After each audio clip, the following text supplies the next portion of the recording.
ప్రకాశం జిల్లా కొండేపి నియోజకవర్గం సూరారెడ్డిపాలెంలో ఎన్టీఆర్ భరోసా పింఛన్ల పంపిణీ కార్యక్రమంలో మంత్రి బాల వీరాంజనేయ స్వామి పాల్గొన్నారు. ఇంటింటికి తిరుగుతూ లబ్ధిదారుకు పింఛన్ పంపిణీ చేశారు. ఎన్నికల హామీలో భాగంగా ఇచ్చిన మాట ప్రకారం పింఛన్ని 4,000 చేశామన్నారు మంత్రి. అలాగే వైసీపీ పింఛన్ని 3,000 చేస్తామని మాట ఇచ్చి తప్పిందన్నారు. మొదటి 2 సంవత్సరాలు 250 రూపాయలు పెంచుతూ లబ్ధిదారులను దగా చేసిందన్నారు. ప్రభుత్వం చివరి 3 నెలల్లో మాత్రమే లబ్ధిదారులకు 3,000 పింఛన్ అందించిందన్నారు.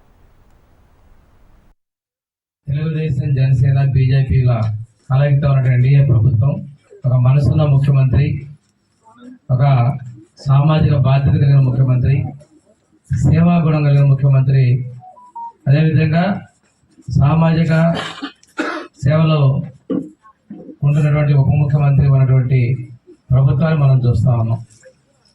ఎన్నికల సమయంలో గవర్నమెంట్ ఎలక్షన్ తరఫున ఇప్పుడు ఇస్తారనుకున్నారు. ఏప్రిల్, మే, జూన్ 3 నెలల్లో కూడా ఈ లెక్కను పెంచి జూలైలో 7,000 రూపాయలు ఇవ్వడం జరిగింది. ప్రతి నెల 1వ తేదీకి ఇస్తున్నారు. కానీ ప్రభుత్వ ఉద్యోగుల చేత పంపిణీ చేస్తున్నాం కాబట్టి సెలవు వస్తే 1వ తేదీ ముందు రోజే పంపిణీ చేసే పోయిన నెలలో. అనంతపురం జిల్లా గుత్తి మున్సిపాలిటీలో ఎన్టీఆర్ భరోసా పింఛన్ కార్యక్రమం ఉదయం 6 గంటల నుంచి మొదలైంది. చలిని సైతం లెక్క చేయకుండా సచివాలయ ఉద్యోగులు, టీడీపీ శ్రేణులు ఇంటింటికి వెళ్లి పింఛన్లు అందజేశారు. 12వ వార్డు టీడీపీ ఇన్ఛార్జి రామకృష్ణ ఆధ్వర్యంలో ఉదయం 5 గంటల నుంచి సచివాలయ ఉద్యోగులతో పాటు వార్డులో పర్యటించి 8 గంటల సమయానికి 90% పింఛన్లు పంపిణీ చేశారు. సీఎం చంద్రబాబు నాయుడు ఆదేశాలతో పింఛన్లు అందించడంతో అవ్వతాతలు, వికలాంగులు ఆనందం వ్యక్తం చేశారు.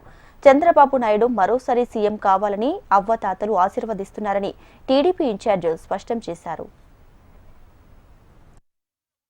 పింఛనీ భరోసా కార్యక్రమం డిసెంబర్ 1వ తేదీన ఆదివారం కావున ఈ దినం నవంబర్ 30వ తేదీనే ఇంటింటికి పింఛనీ సచివాలయ సిబ్బంది పొద్దున 6 గంటలకి స్టార్ట్ చేసి సచివాలయ సిబ్బందితో మేము కానీ పాల్గొని ఈ కార్యక్రమంలో మొత్తం ఈ టైంకే అనగా 7 గంటల సమయానికే 90% పింఛనీ కార్యక్రమం పూర్తయినది.